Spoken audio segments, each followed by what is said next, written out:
Watchbox, and thanks for logging on. If you love this watch, email me, tmosso@thewatchbox.com. It's in the description below. Your purchase and pricing email question line for buying this or any watch you see here on the page, on our website, or my social media. Reach out to me directly, tmosso@thewatchbox.com.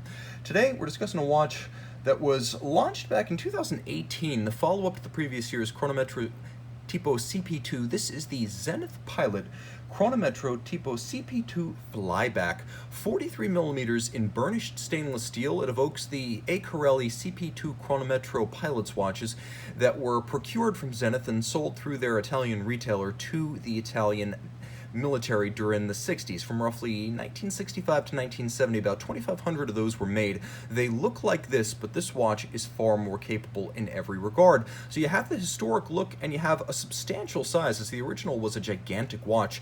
This one is 43 millimeters by 13 millimeters thick by 52.2 millimeters lug-to-lug by 22 millimeters between the lugs.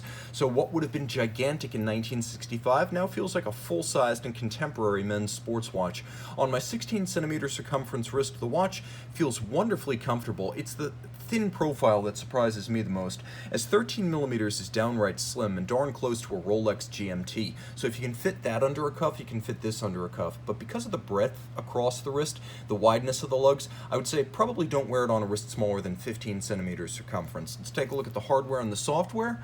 The timepiece features a lovely oily Nubuck calfskin strap, all of which simply means it has a wonderfully silky suede feeling to it with a contrasting binding. You can see it's rather thick. You're getting quite a bit of leather here, and then on the underside there is a vulcanized rubber applique that protects the Nubuck leather from the oils, heat, sweat, and grit of your wrist, so it will be a long-lived strap. There is a simple matching stainless steel pin buckle with the Zenith star, and this is what I mean when I say this is burnished steel. There was a little bit of a PVD coating, and then Zenith artisans burnish it to create a weathered look. So you can see some of the remnants of the PVD and also some of the underlying stainless steel. And this is great because scratches disappear on this watch. The burnished look is designed to look weathered. So as scratches and scuffs accumulate, the watch gains character.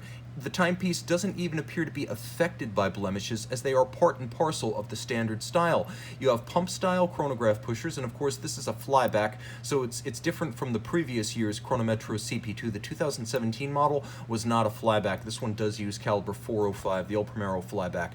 The bezel is a bidirectional rotating pilot's bezel, so you can turn it in either direction. It too features a burnished top. You can see that you have a luminescent index, so you can use this for timing, not for diving, even though the watch is 100 meters. Because it's a bidirectional bezel, it is a pilot's timing bezel, not necessarily a diving bezel. You'll also note that because the chronograph only features a 30-minute register, it's actually quite handy to have the bezel, because the bezel allows you to time intervals up to 60 minutes. The dial has the same fade as the case, only here it's a little bit more structured, a gradient, starting lighter at the center and darkening as it moves out to the edge. The numerals as well as the fonts, all designed to be vintage inspired. No date, and you have constant seconds and a chronograph minutes register, and of course the timepiece is true to the original in feel, in ambiance, in dial design, but it is an automatic, which the original was emphatically not. Also, the original did not feature this watch's slick jumping minutes indication.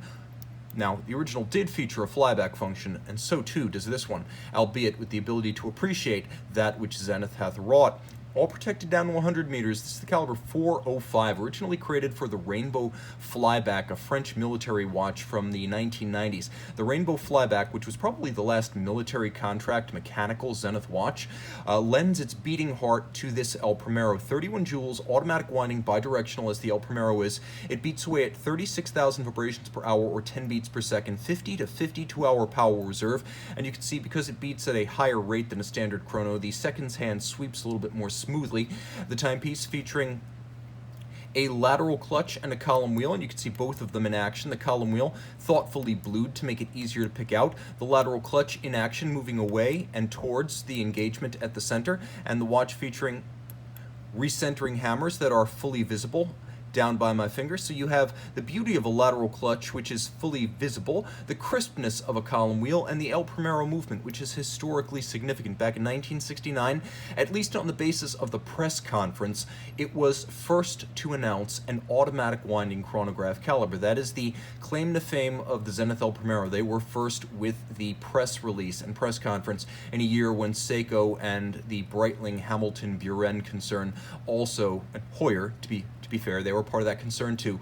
All three of them came out with automatic winding chronos, but the El Primero was the most technically sophisticated, integrated, automatic, high beat, and still in production. The only one of the three pioneering automatic chronographs of which that can be said. Email tmosso@thewatchbox.com for purchase and pricing details of this reborn classic. And I'm back with the Zenith Tipo CP-2 Flyback. Notice all three hands loomed, as well as that oversized bezel index.